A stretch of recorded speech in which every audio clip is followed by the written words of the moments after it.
Hello, my name is Byron Delmonico. Hey Byron! Someone online is upset because we have too many puzzles? The front door just blew off the hinges. Hey boss man, I just talked to the landlord. He doesn't want to renew the lease and he needs us out in 3 months. So, an employee just fell off the ladder and he's really hurt. What do I do? Let's face it, a lot gets thrown at you when you try to run any business. In fact, every one of those situations are real examples of challenges we recently faced. That seems to be my superpower and why I'm even speaking to you here today. No matter how many times I get kicked in the business kneecaps, we just keep growing and improving. So how do you grow a business despite the inevitable storms of challenges and failures? I've come to realize that our strength and resilience comes from following a simple 3-step process. We realized anything and probably everything should change at one point or another. We created and utilized tools and systems to make decisions, and we normalized and standardized making changes often. All right, maybe a 4-step. We documented and communicated. I'll sprinkle those elements into the 3 steps, but they're worth mentioning now. As I learned to manage my business from 2,700 miles away, I saw how truly valuable documentation and communication really are. So on to step 1. Realizing anything and probably everything should change at one point or another. This point is the easiest to convey, but can be the hardest to swallow. When I first started the Riddle Room, I had rigid expectations on where I felt it should go and who we should service. My partner and I often laugh about it. Adults only, no kids. Just one of the ignorant things I would spout in the early days. As I let go of this rigidity and let my culture and data drive my decisions, not only did the business evolve in unexpected and magical ways, the pressure came off making decisions. We now get voted as a top 10 place to have kids' birthday parties in the state of Rhode Island. Don't let yourself stop you from going where you want to go, and don't think what you did to get here will get you where you want to be. If you read all of the REA reviews about the Riddle Room in order, you'll notice one consistent trend: improvement. We started from an extremely humble beginning. I didn't work for the production of a national theme park or the prestigious game design company. I had no experience in theater, and I was even one that was so resistant to technology, I hate getting a new cell phone. I still have an iPhone 12 in my pocket. At the time we opened, I worked in my neighbor's pool store, opening and closing pools and balancing water, while I managed my first startup company, which turned out to be a complete failure, a small business called EDC Marketing.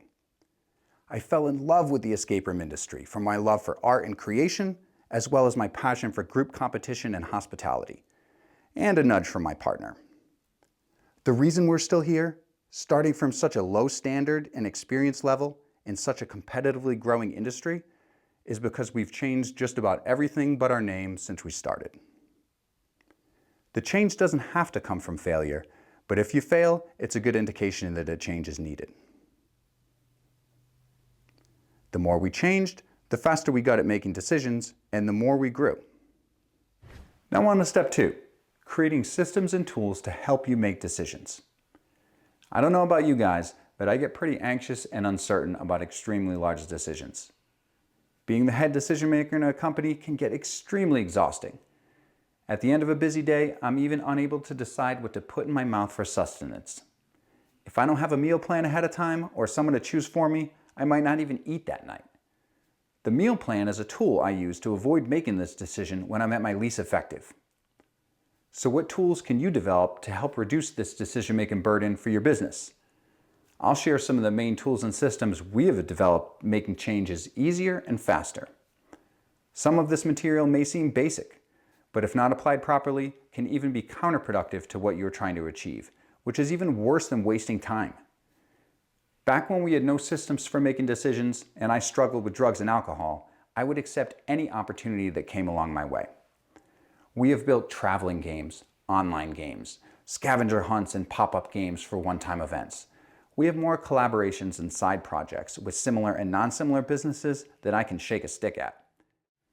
If I had the decision-making tools and systems that I do now, I would have saved an incredible amount of time, effort, money, and resources that could have been used in much more efficient ways. First step to having a good decision-making system is having a good foundation. Who is your company and what does it believe in and strive to do? Surprisingly, this can even differ slightly from your own personal beliefs. If you don't have a good foundation, repair it before you grow, and don't forget to check in on it as you do. After all, a building will collapse without a good foundation. Some do quickly, and some take time. We consider our foundation, our mission statement, what we want to do, our core values, how we intend to do it, our relevant stakeholders, who matters to us, and how do we affect and support them, and what resources do we have, our existing products, staff, data, and information systems. All of these things make up the foundation of the Riddle Room, to which we use to actively make decisions. These elements only matter if you actually use them and build them into your culture. The worst tool is one you spend your valuable time to develop but then never use. Starting with the most basic of the foundation, the mission statement. As I mentioned before, we've changed just about everything, including our mission statement. Most of the mission statement changes come from our failures with our collaborations and side projects. We realized we're not good at hosting games at other locations. We could not ensure the same quality and delivery. These products brought in an extremely lower amount of revenue, and even the staff we had were not passionate about bringing these games outside our location.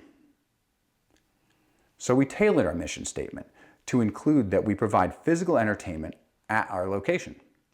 If someone comes to us with an opportunity to build a game at a location we don't manage, or for a temporary amount of time, we don't have to think twice.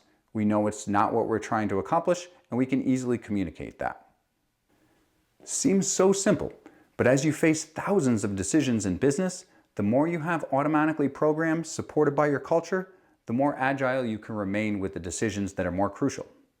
As we learned about ourselves and developed this culture further, we were also able to step away from the online game market and focus these resources we developed toward this segment for a product that can be hosted at our physical location using this digital technology. This culture provided us with a way to refocus these resources we spent so much time towards a product that was much more in our wheelhouse. The mission statement tells us who we are. We're an entertainment venue that brings joy to customers with our escape rooms. The company has no political opinions or religious beliefs. We don't aim to operate outside of our wheelhouse, and these words of focus remind us every day who we are and what we want to accomplish. Next, for our foundation, we consider our core values. Our core values help keep everyone on the same page. We use this structure for hiring, firing, purchasing, expanding, and many other high-level decisions. Every time we've had to fire an employee, which is my least favorite thing to do in this entire world, has been a misalignment with our core values. In 2023, the Riddle Room experienced a storm of challenges far greater than we ever had before. Just one of those challenges was having to fire our operations manager on the back of losing our first location. I was meeting with the manager on a weekly basis through Zoom. It was just the manager and we discussed several agenda items each week. Two of the most important items we discussed were payroll costs and staff morale. I had the assumption that if the numbers were good and the staff was happy, then everything was okay and I could focus on expanding. In my eyes, this person was working hard. In fact, probably too hard, but turns out not on the right things. Before we knew it, we began to see 3-star reviews pop up and I knew I had to act immediately. I needed to take back my company. I switched my focus from our massive expansion and I looked towards the core of the company. I interviewed each staff member and then the lies unfolded. Staff morale and happiness were not good. In fact, it was terrible, and it snowballed from the disconnect from our culture. Resentment and bullying flourished in this environment. The things I found out that were going in my company are nothing short of embarrassing. We were not living the words that we wrote years ago, and we had no systems or tools to support this culture on a daily basis. I was sadly unable to see this because the numbers looked good and the manager was really good at censoring information that went to me, almost kept this connection between the two of us private from the staff. I should have known better. I should have had the systems in place to ensure that the culture was living up to the mission. But sadly, I had too much trust and not enough accountability. We all need accountability. I should have never looked at accountability as micromanaging. Another red flag I should have saw sooner was this person would work on secret projects in order to be the one who came up with an idea. They would work on an idea to the point past where feedback could be implemented, and then became very upset when receiving any feedback. So how did I get into this position? I promoted my most reliable employee post-pandemic when my existing manager did not want to come back. I learned firsthand that the star employee at one job is likely not the star employee at another, especially if the other job is managing people. I should have removed my desire to help someone and saw that this person had a hard time managing their own life outside of work. How would they have the capacity to manage a staff of people and business resources when they stumbled personally so often? But nonetheless, I was here and I needed to figure out what to do to reverse this trend and repair the culture. At the time, our original core values that were great for the first 8 years of business were pride, support, consistency, transparency, and growth, each having their own meaningful description. The two our manager was breaking the most were transparency and support. Something wasn't right though, because we had these core values. But why were they not being followed? It's because we weren't actually building them into our culture. We would just talk about them when we had a problem. We would hire an employee, tell them about the core values, and when there was a problem, tell them that they weren't following them. But what we were doing to actually support this culture? After an 85% turnover, we were able to correct our course and reset our culture. We rewrote our core values based on the evolution of the company. They're now safety, quality, adventure, collaboration, and adaptability. The one that resonates the most with this situation is collaboration. We discourage everyone from working on things alone and encourage group projects that normalize feedback. Because the culture was broken, we had to work twice as hard to teach our staff that stayed that feedback was not only okay, but it was great. We changed our management structure and removed the salary manager to create a leadership team of 4 hourly employees that all had the same common goal. We now split responsibilities between the 4 of us and each hold everyone accountable. We also put these core values on a poster so that the staff can see them on a daily basis, and we often reference this culture. Another one that was built into our mission statement but needed more attention was safety. Now, we always had a focus on safety. We had a prop safety checklist, we often inspected our equipment, and we strived to keep customers and staff in a safe and clean environment always. However, in 2023, we had an employee fall off a ladder and experience a spinal fracture. At the time, we were utilizing our high ceilings to host player interactions, and ladders were part of an everyday reset for a few specific interactions. Since then, we've created clever reset mechanisms and tools to perform these tasks without the use of a ladder. We now only use ladders for repairs and maintenance and are very adamant about safely using them. If you're using ladders regularly, I would strongly advise you to find a way to remove them. I am happy to discuss all the specific ways we've worked around them, as well as help you find ways to work around the issue yourself. It's just not worth the risk if it can be avoided. Another extremely important change we made was combining consistency with pride to form quality, which made room for one of the most important, adaptability. Going back to the common theme of change, we knew we've had to be adaptable so many times in the past, and we wanted to make sure we remain that way. Let's face it, no situation is exactly the same, and it's nearly impossible to have a blanket policy free of exceptions. The culture of the Riddle Room is the most important thing when making any decision, and the mission statement and core values are the cornerstone of that culture. Before we even look at our data, we consider our foundation and make sure we're not putting a round peg into a square hole. And even the words and structure are adaptable. As we learn about ourselves and our infant industry, we want to remain as adaptable as possible. I hire to culture first, before skills, experience, or popularity. We make sure they understand the words and carefully written descriptions in which we use to solidify our culture, and not only understand them, but make sure they're prepared to live them every day, and we support them in every way possible. Since we solidified this culture, our turnover rate has gone from 85% to 10% in 2 years, and we only have the 10% for employees who leave for college or planned departures. After you have a solid mission and core values and have built them into your actual culture, you're ready to create more tools. So moving on to stage 3 of my 3-step process, making changes often. For efficiency's sake, I'm going to run through a recent change we made from a decision that will also show many resources and tactics we utilize to normalize and simplify making changes. To maintain our core values of quality, the leadership team and I recently played all of our games.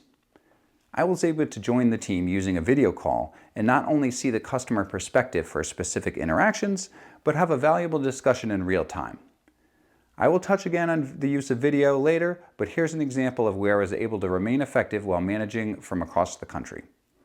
Playing your own games, and I'm talking about solving the puzzles, engaging in the actual interactions, and/or opening the locks if you have them, gives you such a valuable perspective on what needs to be adjusted or maintained.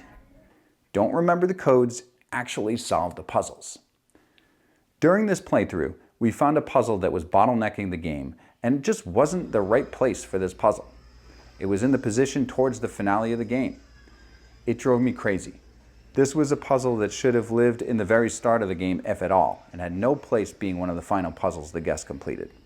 Following the playthrough, we had a discussion on creative ways to solve each problem that arose, and came up with a new puzzle to replace this problem puzzle, using existing resources we had for the game. During this meeting, we gave everyone on the staff a chance to speak and be heard, and encouraged productive feedback.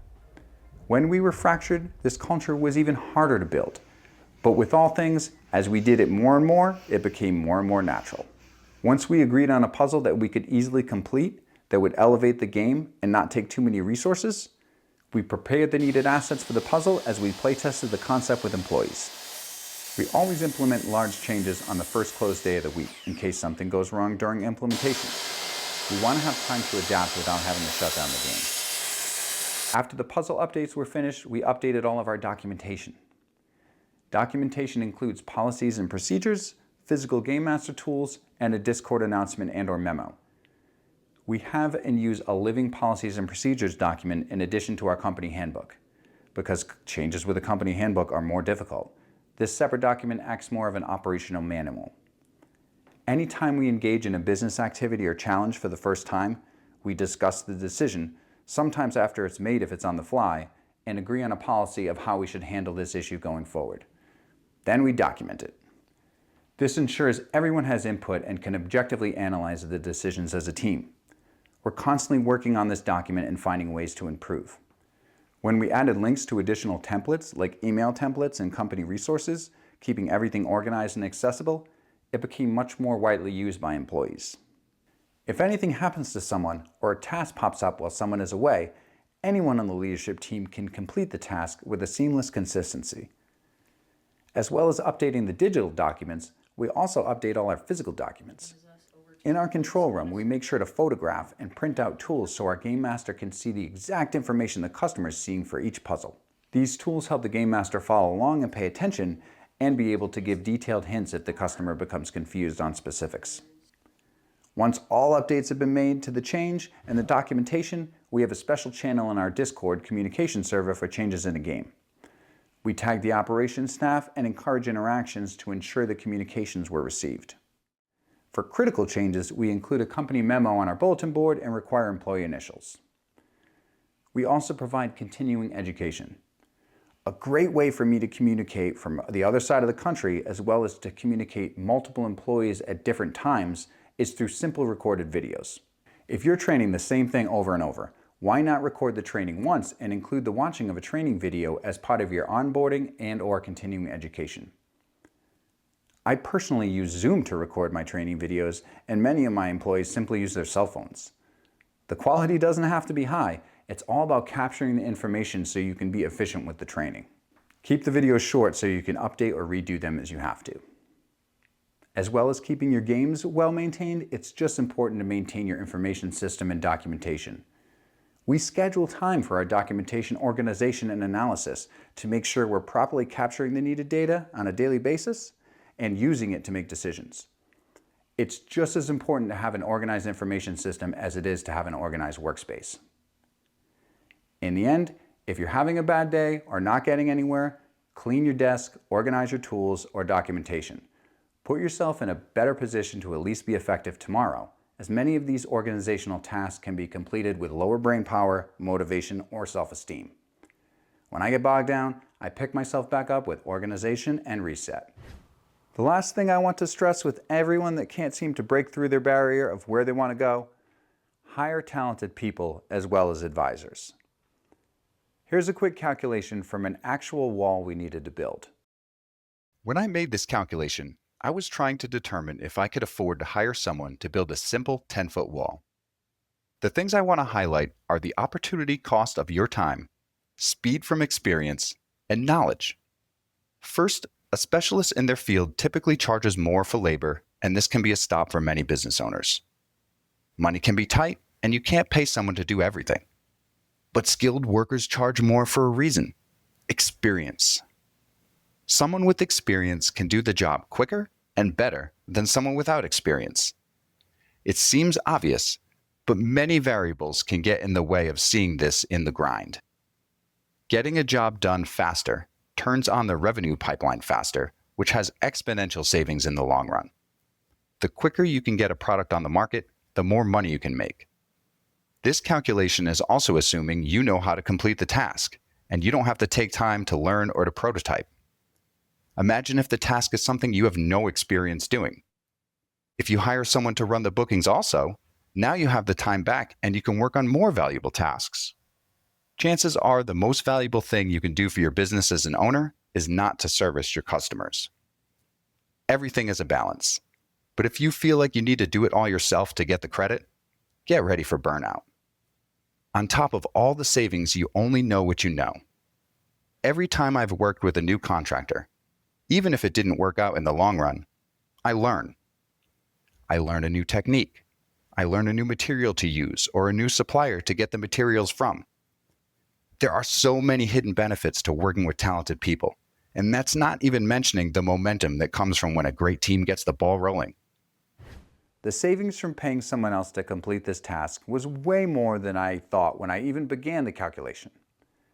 Not only do experienced and talented people work faster, knowing tricks and techniques, you have the time to do other activities in your business that are more profitable or rewarding. The quicker you can get a game open, the less overhead it costs and the more revenue you can bring in. The old "don't work in your business, work on your business." So if you like my 3-step process, give it a try. Realize anything and probably everything should change at one point or another. Develop and utilize tools and systems to make decisions, and normalize and standardize making changes often. Thanks for taking the time to watch my talk. I'm an open book and I love this industry, and I hope to connect with each and every one of you during this Recon 2025. We're only as strong as our weakest link, and we can take this industry to the next level. Thanks again.